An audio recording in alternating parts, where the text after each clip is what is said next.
તમે પરિવારને ન સાચવતા હો, તમે જો પરિવાર માટે કમાવા જાઓ, અને ગ્રહસ્થી જેટલો ત્યાગ કરે ને તપ કરે છે ને એટલા તો સંન્યાસીઓને નથી કરવા પડતા. સવારથી ઉઠી પોતાના 5 જણાનું પેટ ભરવા, ઘર ચલાવવા માટે કેટલા લોકો દોડાદોડ કરતા હોય. નાના નાના બાળકોની ઈચ્છાઓ હોય અને એની પાછળ મા બાપ પોતાનો કેટલો ત્યાગ કરી દેતા હોય. પોતાની ઈચ્છાઓનો, પોતાના શોખનો.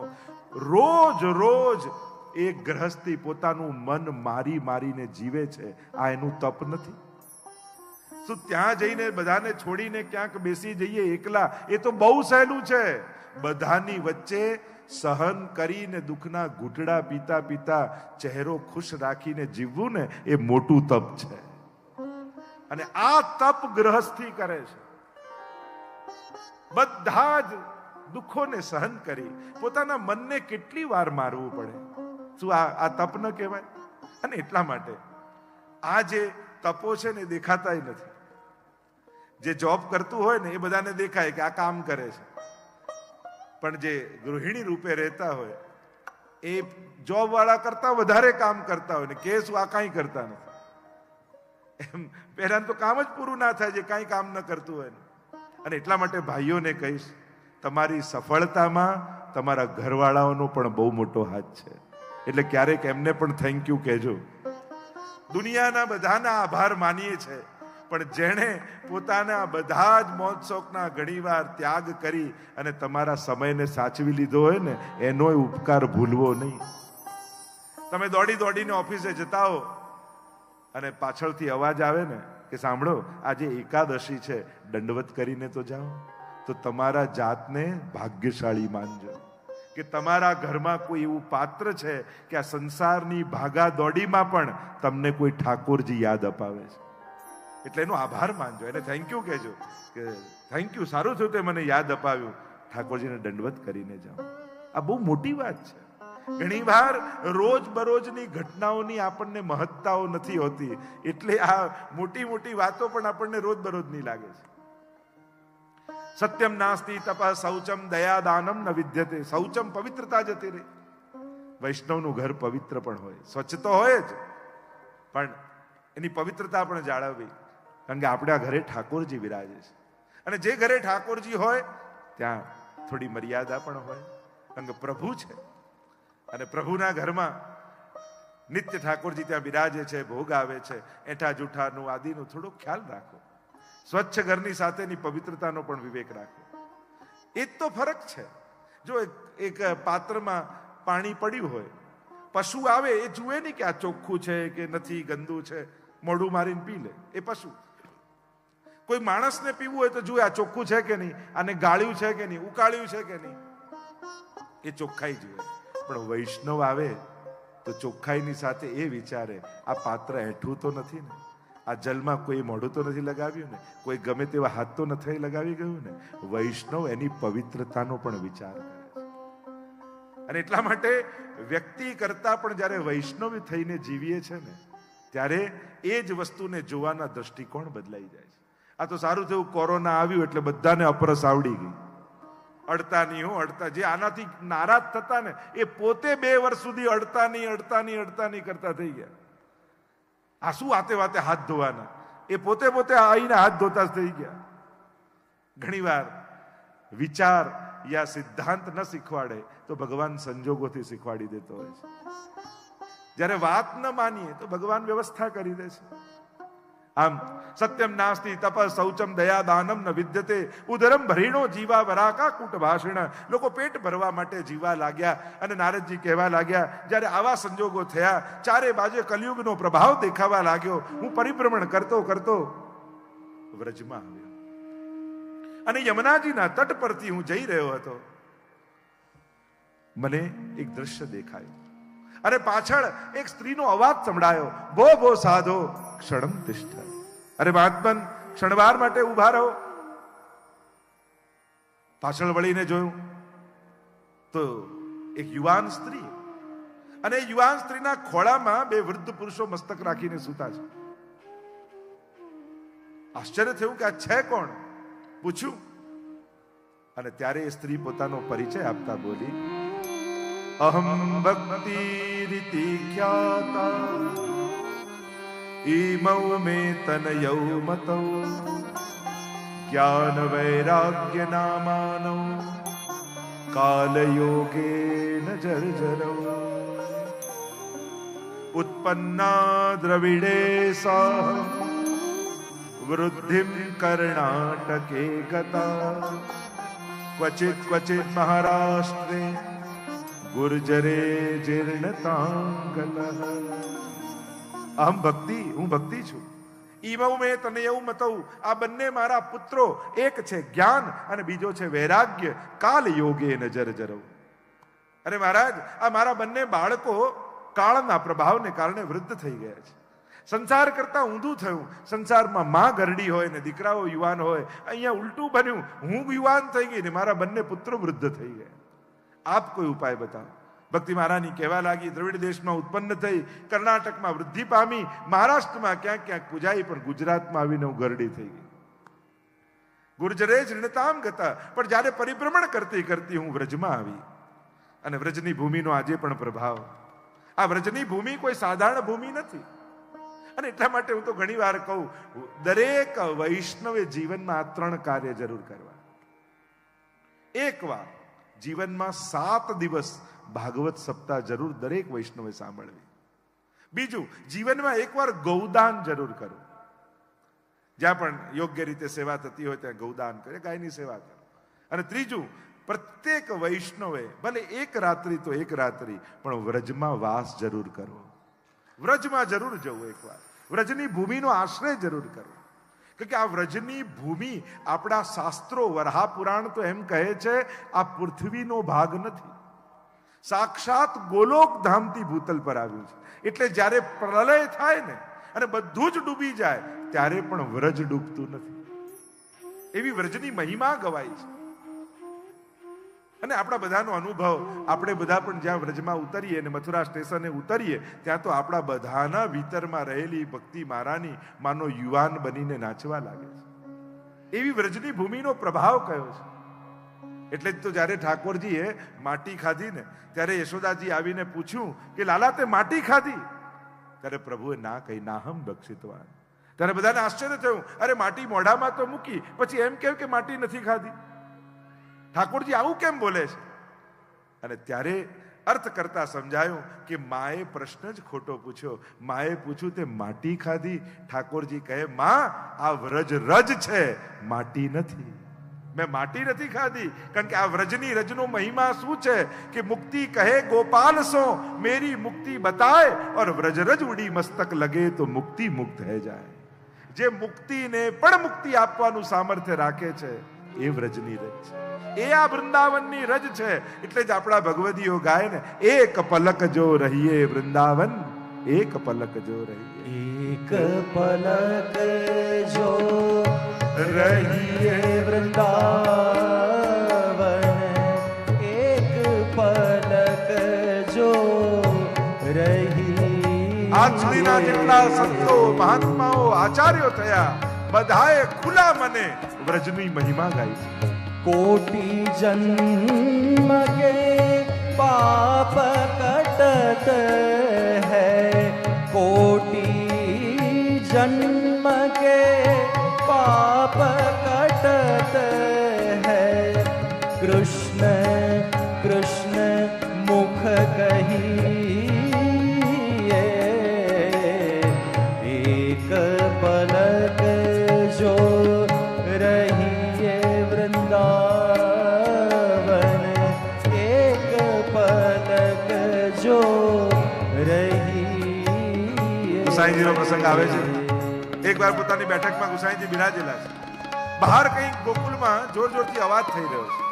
એટલે ગુસાઈજી પોતાના લાલજી ગિરધરજીને કહ્યું, ગિરધર બહાર જાકર દેખો, શોર ક્यों हो रहा? ગિરધરજી જોઈને આયા અને ગુસાઈજીને કહ્યું કે કાકાજી, ત્યાં કોઈ ગર્ધબ મરી ગયું છે અને લોકો એને ઘસડીને લઈ જઈ રહ્યા છે, એટલે શોર બકોર થઈ રહ્યો છે. અને આ સાંભળતાની સાથે ગુસાઈજીના નેત્રો ભરાઈ ગયા. ગિરધરજીને થયું કે શું થયું, મારાથી કોઈ અપરાધ થયો? આપની આંખમાં આંસુ કેમ? ત્યારે ગુસાઈજીએ કહ્યું, गिरधर ये गर्दभ के भाग की कहा प्रशंसा करूं? એના નસીબના શું વખાણ કરું કે મર્યા પછી પણ એનો દેહ વ્રજરજમાં આળોટાઈ રહ્યો છે. ગિરધર, મારી સાથે પણ આવું જ કરજો.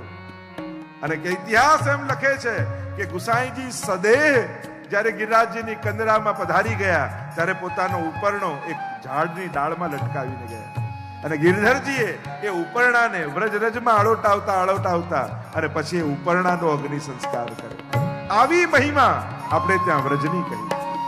ઓ મહાપ્રસાદ અરુ જલ જમુના કો તનક તનક ભર લઈએ સુરદાસ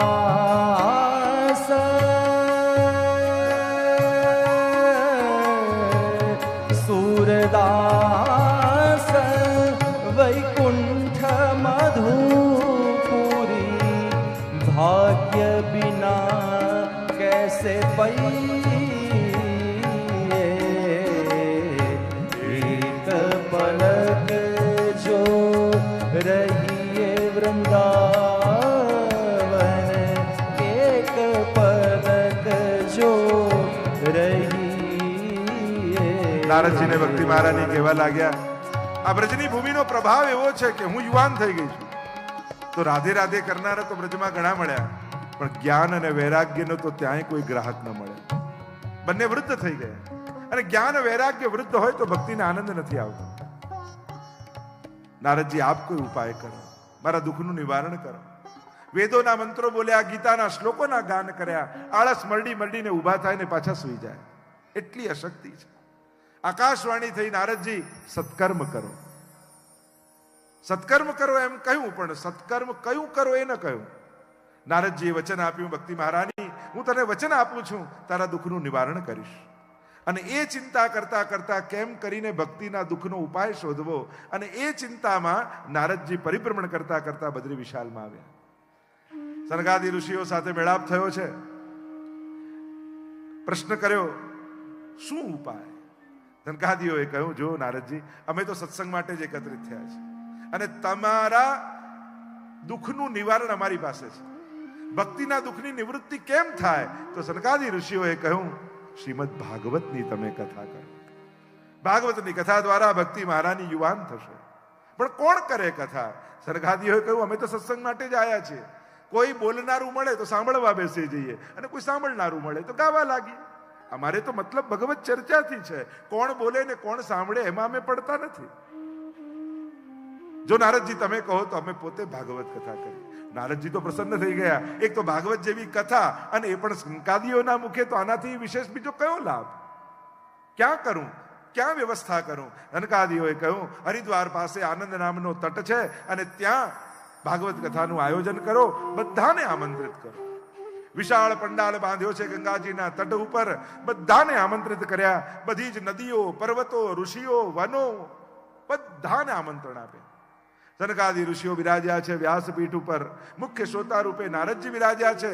આખો પંડાલ ભરાયો છે, અને ભાગવતના મહાત્મ્યનું વર્ણન કરતા બોલ્યા, સદા સેવ્યા શ્રીમદ ભાગવતી કથા યસ્યા શ્રવણ માત્રેણ હરિ ચિત્તમ સમાશ્રયે. સદા સેવન કરો, સદા સેવન કરો આ ભાગવતનું. કારણ કે આ ભાગવત કથા એવી છે કે આ કથાના માધ્યમથી ભગવાન જીવના કર્ણ દ્વારા હૃદયમાં આવીને બિરાજી જાય છે. એવો આ કથાનો પ્રભાવ છે. અને એમાં પણ અંતકાલે તું એ નૈવ શ્રૂયતે શુકશાસ્ત્ર વાક, પોતાના જીવનના અંત સમયમાં કોઈ આ ભાગવતની કથાને સાંભળી લે તો એને તો લેવા માટે ભગવાન પોતે આવે છે. એવી મહત્તા ભાગવતની છે. જેણે જીવનમાં એકવાર પણ ભાગવત સાંભળ્યું છે ને, એ નિશ્ચિંત થઈ જજો, એના અંત સમયે યમદૂતો નહીં આવે, ભગવાન જ એને લેવા આવશે. કારણ કે ભાગવતના મહાત્મ્યનું પ્રમાણ આપ્યું છે. રાજસુ અશ્વમેધયો, એમાં પણ કોઈ આખી કથા નહીં તો અડધી નહીં તો એક અધ્યાય નહીં તો એક શ્લોક નહીં તો અડધો શ્લોક, એટલું પણ જો સાંભળે તો રાજસુ અને અશ્વમેઘ યજ્ઞના ફળ એને મળે. એટલું બધું મહાત્મ્ય બતાવ્યું. જ્યાં ભાગવતના મહાત્મ્યનું વર્ણન કરી રહ્યા હતા. એટલામાં જ સભામાં એક આશ્ચર્ય થયું. એક યુવાન સ્ત્રી બે યુવાન પુરુષોની સાથે પ્રગટ થઈ ગઈ. બધા જ અંદર ચર્ચા કરવા લાગ્યા, આ સ્ત્રી કોણ છે, આ પુરુષો કોણ છે? કહ્યું, આ તો ભાગવતના અર્થોમાંથી પ્રગટેલા ભક્તિ મહારાની જ્ઞાન અને વૈરાગ્યની સાથે પ્રગટ થઈ ગયા છે. કથા થઈ રહી છે ગંગાજીના તટ ઉપર, ભક્તિ મહારાની છે યમુનાજીના તટ ઉપર, પણ કથા જે નિમિત્તે રાખો એ નિમિત્ત સુધી કથા પહોંચી જ જાય છે.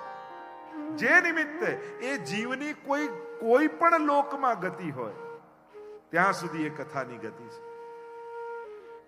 પ્રભાવ થયો કથાનો, જ્ઞાન અને વૈરાગ્ય યુવાન થયા, સભામાં પ્રગટ થઈ ગયા. પ્રશ્ન કર્યો છે, આખો પંડાલ ભરાયેલો છે, બતાવો નારદજી અમે ક્યાં બેસીએ?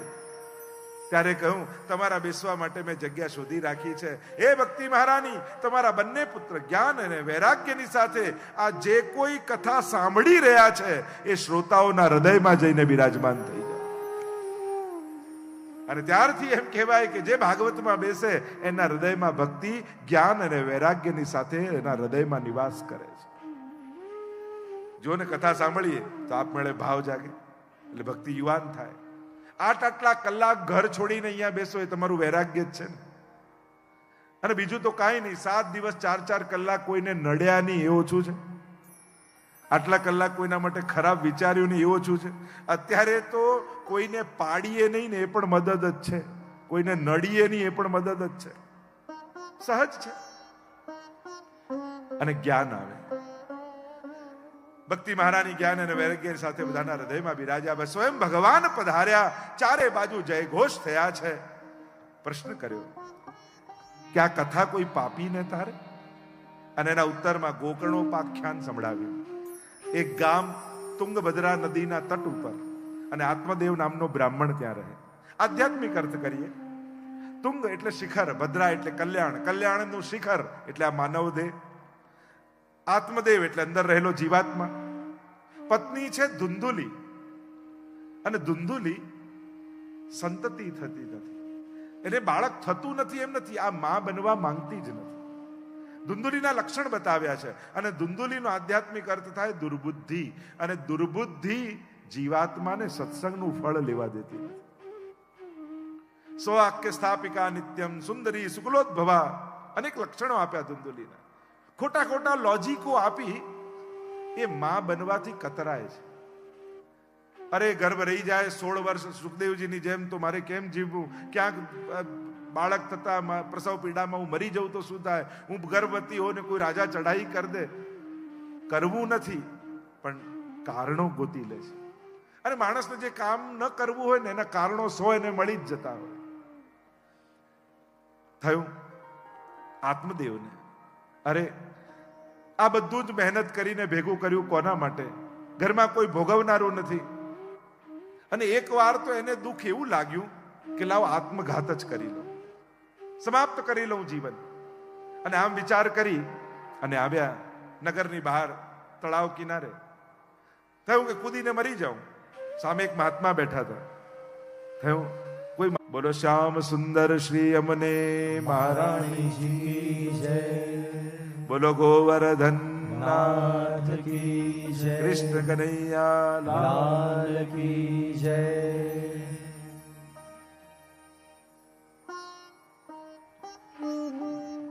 આપ કૃપા કરીને બિરાજમાન થયા અને આપણી કથાને આપ નિત્ય આશીર્વાદ આપવા પધારતા રહે.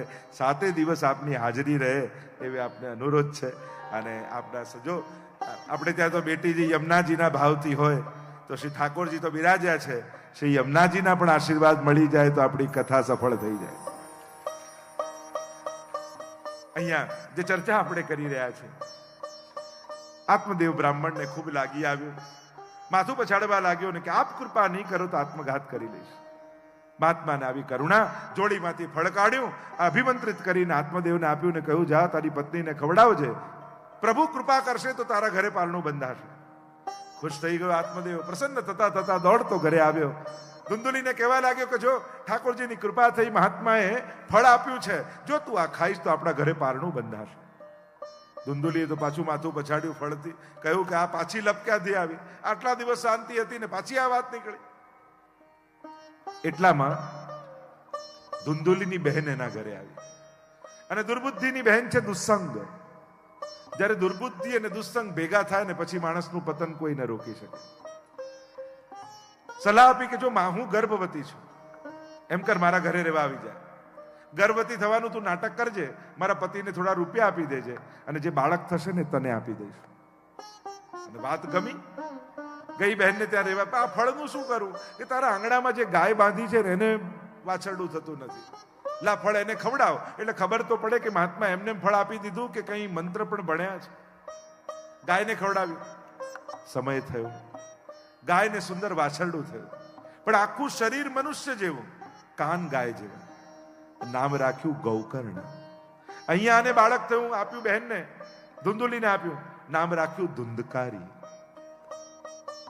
ગૌકર્ણજી તો માનો કોઈ મહાત્માનો, એ ઋષિ જેને ફળ આપ્યું એનું તપ, એની પવિત્રતા જાણે મૂર્તિમંત રૂપે ગૌકર્ણજી રૂપે પ્રગટ થઈ. અને જેના જન્મમાં જ આટલા છલ કપટ થયા હોય એ ધુંધકારી એવો જ કપટી થયો. ગૌકર્ણજી તો વિદ્યા અભ્યાસ માટે ગયા છે ગુરુકુળમાં ભણવા, અને આ ધુંધકારી બહુ જ ખલ થયો, દુષ્ટ થયો. શબના હાથમાં પડેલા પિંડોને ખાનારો થયો. માને બહુ દુઃખ થયું, આત્મઘાત કરી લીધો. પિતાની આસક્તિ હજી ગઈ નથી. કલિયુગમાં માણસની તકલીફ એ છે, ત્રણેય અવસ્થાઓ. બાળકો પાસે બાળપણ છે પણ નિર્દોષતા જતી રહી છે. યુવાનો પાસે શક્તિ છે પણ દિશાનો અભાવ છે. વૃદ્ધો પાસે સમજણ છે, અનુભવ છે, પણ અનાસક્તિનો અભાવ છે. આ ત્રણ વસ્તુ ઉંમરની સાથે જો રહે ને તો જ એ અવસ્થાનો આનંદ છે. બાળકપણમાં નિર્દોષ રહે ને તો જ એની સુંદરતા રહે. અત્યારે પ્રગતિની દોડમાં આપણે એટલા આગળ નીકળી ગયા છે કે જે વાત 20 વર્ષે બાળકે જાણવી જોઈએ એ 10 વર્ષે જાણી લે છે. આવી દોડ સમાજ માટે કોઈ સારી નથી.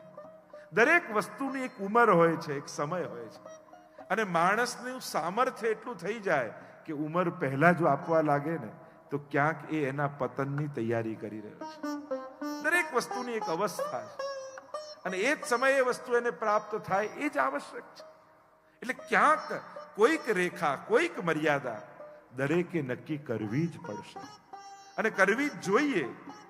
એ તો નાની નાની ઉંમરના લોકો પહેલા ઈચ્છેલું ન મળ્યું એનું ડિપ્રેશન આવતું, હવે બદલાઈ ગયું છે. હવે બધું મળી ગયું એટલે ડિપ્રેશન આવી જાય છે. વેસ્ટર્ન યુગમાં આજે હવે બધું જ છે, હવે વોટ નેક્સ્ટ, હવે તો કાંઈ કરવાનું નથી, ડિપ્રેસ થઈ જાય. હવે સંજોગ બદલાઈ ગયા છે, હવે બધું જ મેળવી લીધું. 40 વર્ષ આવતા આવતા તો માણસ થાકી જાય છે. દુનિયાનો સૌથી મોટો પ્રશ્ન આવતી સદીમાં એ આવવાનો છે કે માણસની જીજીવિષા વહેલી ખતમ થઈ જશે. જીવન જીવવાની જે ઈચ્છા કહેવાય ને, એ જો માણસની ખતમ થઈ જાય તો પછી કોઈ સાધનો એને સુખ નથી આપી શકતા. એટલા માટે સમાજની જીજીવિષા બનેલી રહે એ નિતાંત આવશ્યક છે. એના જીવનના ઉંમરના હિસાબે એના લક્ષ્યો બદલાય એ જરૂરી છે. થયું કે હવે કોઈ ટોકનારું નથી. અને ગૌકર્ણજી તો વિદ્યાભ્યાસ કરવા ગયા, પણ આત્મદેવની આસક્તિ જતી નથી. ગૌકર્ણજી આવ્યા છે, જોયું પિતાની આસક્તિ હજી ગઈ નથી. સુંદર ઉપદેશ આપ્યો. સારી વાત દીકરો પણ કહે ને તો સ્વીકારી લેવી. ગૌકર્ણજી ઉપદેશ આપતા આત્મદેવને સમજાવે છે. બોલ્યા, ધર્મ ભજસ્વ સતતમ ત્યજ લોક ધર્મ સેવસ્વ સાધુ પુરુષાંજહિ કામ તૃષ્ણા અન્યસ્ય દોષ ગુણ ચિંતન માસુ મૂત્વા સેવા કથા રસમહો નિતરામ પિબત્વમ. बड़ा सुंदर उपदेश देते हुए गोकर्ण जी ने कहा, पिताजी धर्म भजस्व सततम त्यज लोक धर्म. अब उम्र हुई है, હવે તો ધર્મનું આરાધન કરો અને લૌકિક આસક્તિઓને હવે ઓછી કરતા જાઓ. દેખાવાનું ઓછું થાય ને એના પહેલા જોવાની ઈચ્છા ઓછી કરી દો. પચવાનું ઓછું થાય એના પહેલા ખાવાની ઈચ્છા ઓછી કરી દો. કારણ જો સામર્થ્ય ઘટી ગયું, શક્તિ શરીરની જતી રહી, પણ મન અશક્ત ન થયું ને એની લાલસા વધતી ગઈ ને તો વધારે દુઃખી થશે. જ્યારે જ્યારે મન અને શરીરનું બેલેન્સ ન રહે ને ત્યારે માણસ વધારે દુઃખી થાય. શરીર અશક્ત થતું જાય. ભગવાને રચના તો એવી જ કરી જેમ નાનું બાળક હોય એને દાંત જ ના આપ્યા, કારણ કે પાચન શક્તિ ઓછી હોય. આ જો ખાઈ લે તો પચે જ નહીં. એમ ઉંમર થાય ને ત્યારે ભગવાન દાંત પાછા લઈ લે, કારણ કે હવે પાછું ઘટ્યું છે અને ખાવાની ઈચ્છા ન ગઈ તો બીમાર પડી જશે. માણસ વ્યવસ્થા નથી કરતો એના પહેલા ભગવાન અને કુદરત માણસની યોગ્ય વ્યવસ્થા કરી લે છે. અને તકલીફ એ જ છે ને, જેટલા ચોકઠાને સાચવીએ એટલા જો દાંતને સાચવ્યા હોત તો ચોકઠા પહેરવાનો વારો જ ના આવત. જેટલા ચશ્માને સાચવીએ છે એટલી જો આંખોને સાચવી હોત તો ચશ્મા પહેરવાનો વારો જ ના આવ્યો. પણ આ બધું જાય ને ત્યારે એની કિંમત સમજાય. પહેલા 2 પગથિયાઓ કૂદી કૂદીને પગથિયા ચડતા હોઈએ અને પછી દરેક પગથિયે શ્વાસ લેવા ઊભા રહેવું પડે, ત્યારે ઘૂંટણની કિંમત થાય. એટલે કેમ કે આ દુનિયામાં બધું ફરી ફરીને પાછું આવે. ઘૂંટણીએ ચાલતો થાય બાળક એટલે એમ થાય કે બાળપણ આવ્યું, અને ઘૂંટણ દુખવા લાગે એટલે સમજીએ કે હવે ગડપણ આવ્યું. બાળકનો જન્મ થાય ને એટલે એને બધા હલાવી લાવીને બતાવે, જો કાકા આવી ગયા, જો મામા આવી ગયા, જો દાદા આવી ગયા. છેલ્લી ઘડીએ પણ ખાટલામાં પડ્યો હોય ને ત્યારે માણસને હલાવી લાવીને, જો કાકા આવી ગયા, જો મામા આવી ગયા, આંખો ખોલો. એ બાળક નાનું હોય ને ત્યારે માં શીખવાડે, બેટા આમ ના ખવાય, આમ ખવાય, આમ ના બેસાય, આમ બેસાય, અરે આવું બધાની વચ્ચે ના બોલાય, આમ બોલાય. એ જ દીકરો મોટો થાય ત્યારે બાને કે બા બધાની વચ્ચે આવું ના બોલાય, બા આમ ના ખવાય, બા આમ ના બેસાય. બધું ફરી ફરીને જીવનમાં પાછું આવતું હોય છે. ધર્મ ભજસ્વ સતતમ, ધર્મનું સેવન કરો. ત્યજ લોક ધર્મા. લૌકિક આસક્તિ હવે ઓછી કરતા જાઓ, જવાબદારીઓ આપતા જાઓ. ગડપણ એટલે કઈ મૃત્યુની રાહ જોવાનો સમય નહીં, પોતાના માટે જીવવાનો સમય, આત્મકલ્યાણ માટે જીવવાનો સમય. કારણ કે આખી જિંદગી તો પોતાના પરિવારને સાચવવામાં માણસ ખપાવી દે છે. કેટલા આપણા શોખો હતા મારી નાખ્યા. સંગીત શીખવું હતું, કીર્તન શીખવા હતા, આ ગ્રંથો ને પુસ્તકો વાંચવા હતા, તીર્થોમાં યાત્રાઓમાં જવું હતું. બાળકો ભણે, એની એક્ઝામ આવે, ક્યાંય ન જઈ શકે. હવે તો સમય છે, હવે સંજોગો છે. હવે કહી દો કે હવે તમે બધા પોતપોતાની જવાબદારી લો. હવે મારે મારા આત્મકલ્યાણ માટે જીવવું છે, મારે યાત્રાઓ કરવી છે, મારે કથાઓ સાંભળવી છે, મારે ભગવત સેવા કરવી છે. કારણ કે જીવનમાં ઘણી ઈચ્છાઓ હતી પણ તમને બધાને સાચવવામાં ન કરી શક્યો. પણ હવે મને એવી અનુકૂળતા આપો ઘરમાં કે કોઈક મહત્વનું લૌકિક કાર્ય હોય તો એ લૌકિક કાર્યમાં હવે મને પૂછવા આવવાની જરૂર નથી. હા, યોગ્ય લાગશે તો હું સલાહ આપીશ, માનવી કે નહીં એ તમારા ઉપર છે. કારણ કે દરેક જીવનમાં અનુભવો કરી કરીને આગળ વધતા હોય છે અને બધાનું બધું પૂરું થઈ જ જતું હોય છે. આપણને એવું લાગે કે આપણે નહીં સમજાવીએ કે આપણે નહીં કહીએ તો ખબર નહીં પડે. દરેક વ્યક્તિ એના ભાગ્યનું ખાય છે, આપણું નથી ખાતો કોઈ, એના નસીબ લઈને આવ્યો છે. ઘણી વાર મા બાપને એમ થાય કે આ થોડો હેરાન થાય ને તો શીખે. હવે લોકોને હેરાન કરવા શીખવાડવા માટે હેરાન કરવાની જરૂર નથી. પેલા પપ્પાએ દીકરાને એમ કહેતા, અમે તો ગામડું છોડીને શહેરમાં આવ્યા અને 100 રૂપિયા ખિસ્સામાં હતા. દીકરો કે પપ્પા 100 વાર સ્ટોરી કહી દીધી છે તમે. એને એમ થાય કે આ કેમ મજા કરે. છોકરાઓ એમ કે તમારા નસીબ ખરાબ હતા એમાં અમે શું કરીએ, અમને તો મજા કરવા દો. ઠાકોરજી અમને સારા દિવસો આપ્યા છે તો અમે શું કરવા હેરાન થઈ. એટલે હવે સમજણ આપવા માટે હેરાન કરવાની જરૂર નથી, વ્યવસ્થા કરવાની જરૂર છે. તમે એમને જો હેરાન કરશો તો તમારાથી નારાજ થઈ જશે. એટલે હવે એ સમય ગયો. પહેલાના સમયમાં એવું હતું કે દરેક વસ્તુ મારી મારીને શીખવાડે. સોટી વાગે સમ સમ ને વિદ્યા આવે ધમ ધમ. અને પાછો સ્કૂલમાં માર ખાઈને આવ્યો એ ખબર ઘરે પડે તો ઘરે બીજી 2 પડે. સાયકલ પરથી પડીને આવ્યો અને ઘરે ખબર પડે તો ઘરે બીજી 2 પડે. કેમ પડ્યો? પહેલા તો બધા આ રીતે શીખવાડતા. હવે સમય નથી. હવે લાગણીનો સમય છે, બાજુમાં બેસાડવાનો સમય છે, પોતાના કરીને વાત કરવાનો સમય છે. એટલે ઘરમાં પણ આ મોઢું ફુલાવીને ફરતા નહીં રહેવાનું. મને કોઈ સમજી શકતું નથી તો આવો ઉકેલ માંગતો કોયડો બને છે શા માટે? ઘરમાં કોઈ અંતર્યામી નથી, કહેશો તો ખબર પડશે. બાકી મોઢું ફૂલાવીને ઘરે ફર્યા કરશો, ફૂલે ફાટે, પછી એકવાર ફાટે પછી બધો ગુસ્સો નીકળે પછી. અને એના કરતા કહી દેવું સાજો. અત્યારનો સમય એટલો સારો છે ને, બધાને બેસાડીને વાત કરો કે આ મને ગમે છે, આ નથી ગમતું, અને આ નથી ગમતું. તો સામેવાળા પાસે પણ એક સારો લોજિક હોય છે, એણે જે કર્યું છે એના માટે. આપણી તકલીફ એટલા માટે છે, મન દુઃખ એટલા માટે છે કે એના લોજિકને કહેવાનો એને ચાન્સ નથી આપતા. નહીં તો સામેવાળા પાસે પણ એણે જે કર્યું છે એનો બહુ સારો લોજિક હોય છે, પણ આપણે કેવલ ખોટું લગાડીને ફર્યા કરીને એને સાંભળીએ નહીં તો ક્યાંક પૂરો ન્યાય આપ્યો ન કહેવાય. એટલા માટે મોડર્ન ફેમિલી કોને કહેવાય? આધુનિકતા એટલે શું? કેવલ ડિજિટલ વસ્તુ વાપરતા આવડી જાય, ટૂંકા વસ્તુઓ, એને થોડી મોડર્ન કહે. મોડર્ન એટલે જે ઘરમાં દરેકની વાતને આદર અપાય એ મોડર્ન ફેમિલી છે. દરેકની વાત જ્યાં સંભળાય એ મોડર્ન ફેમિલી છે. નાના બાળકનો પણ પ્રશ્ન હોય તો એને પૂછાય. જ્યાં દરેકને પોતાની વાત કહેવાનો અવસર મળે ને એ આધુનિક પરિવાર છે. દરેકને ચાન્સ આપે. દરેકનું પોતાનું જીવન છે, દરેકને પોતાની મુશ્કેલીઓ છે, દરેકને પોતાની ઈચ્છાઓ છે, એને અભિવ્યક્ત કરવાનું પ્લેટફોર્મ આપવું જોઈએ. અને વડીલોને કાન એટલા મોટા હોવા જોઈએ કે દરેકની વાત ખેલદિલીપૂર્વક સાંભળી શકે. આપણી તકલીફ શું? જોજો, કોઈની પૂરી વાત સાંભળવાનું ધૈર્ય આપણામાં હોતું જ નથી. અડધી વાતમાં ટોકી જ દઈએ, પણ ઉભો રે, આમ નહીં તો આમ છે. આપણે એને પૂરો સાંભળતા જ નથી. ધર્મ ભજસ્વ સતતમ ત્યજ લોક ધર્માન.